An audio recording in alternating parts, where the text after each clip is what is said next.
So this morning, I just want to share with you 3 things that I think are extremely important that can change and improve your relationships. Now, this is going to require some work on your part because what happens is oftentimes we just want our partners to fix it, to change, that we think the problem is our partner.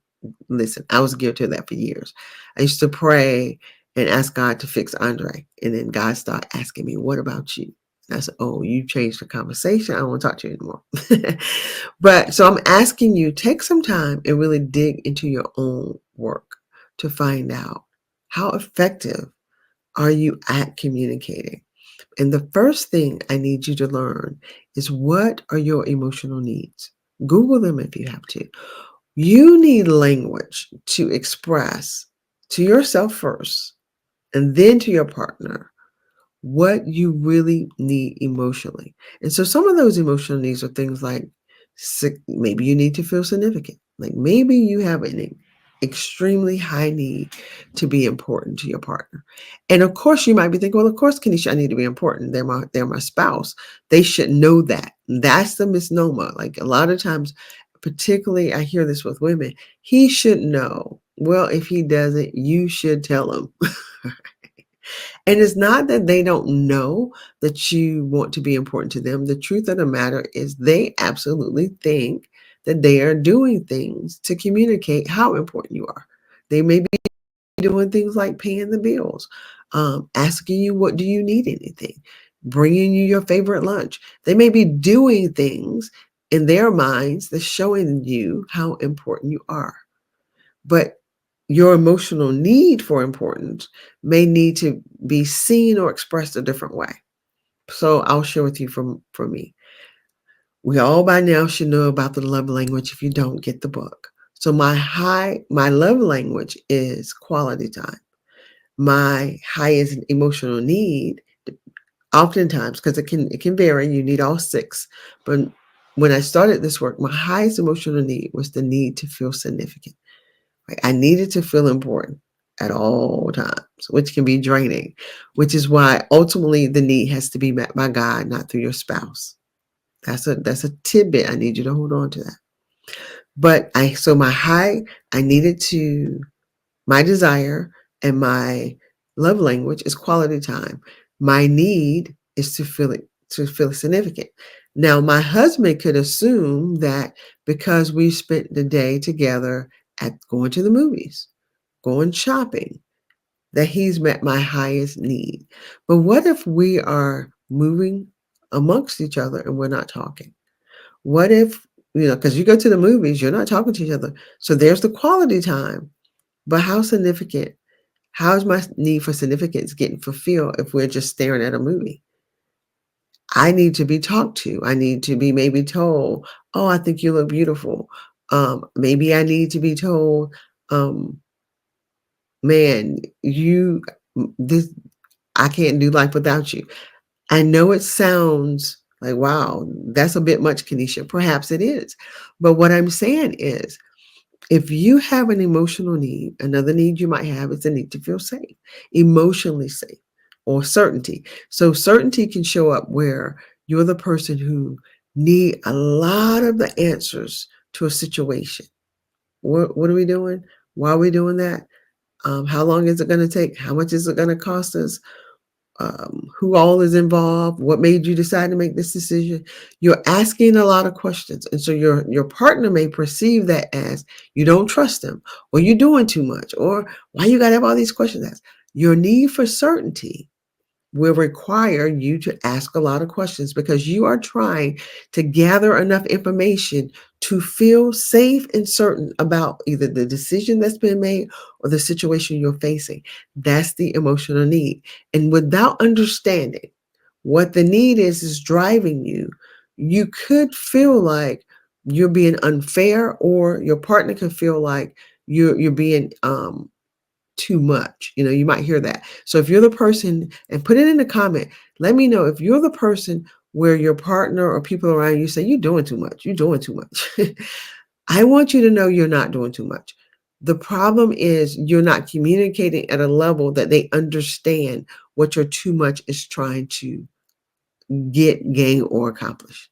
Okay. And so maybe you yourself don't understand what your too much is trying to get, gain, or accomplish.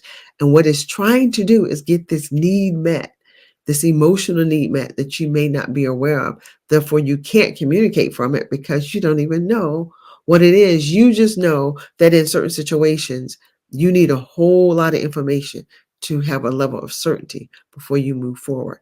That's your high need for safety and certainty. There's nothing wrong with you. Doesn't make you right or wrong, doesn't make them right or wrong. It's just your emotional need. So there are more emotional needs. I need you to get to work and figure out what those are. The other way to improve your communication is you have to start communicating with honesty and kindness. Because this is what I noticed. There's this really great book, Tina Lyford. Let me see. You guys know me and my books. Here it is. This is a great book.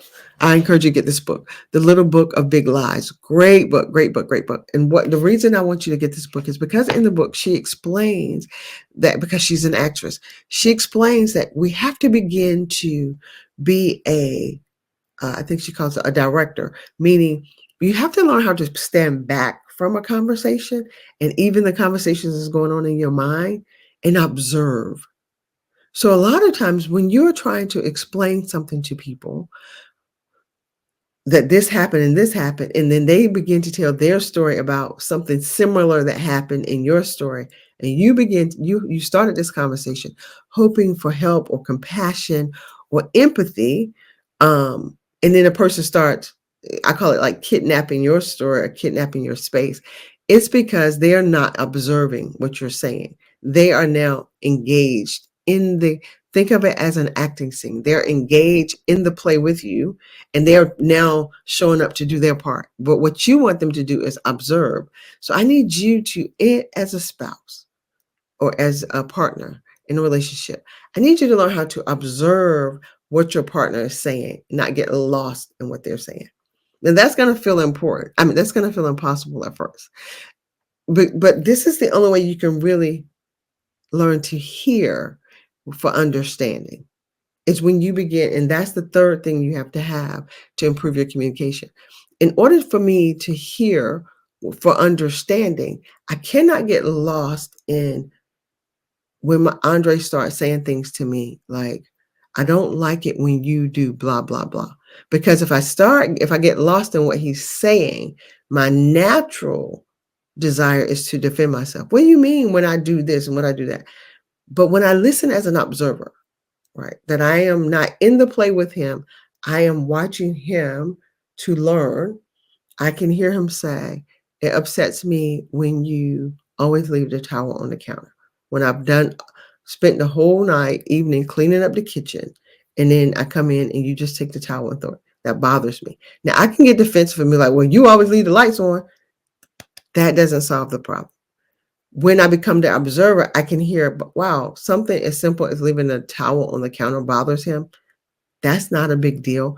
I can move the towel. I can now be conscious and always put the towel back.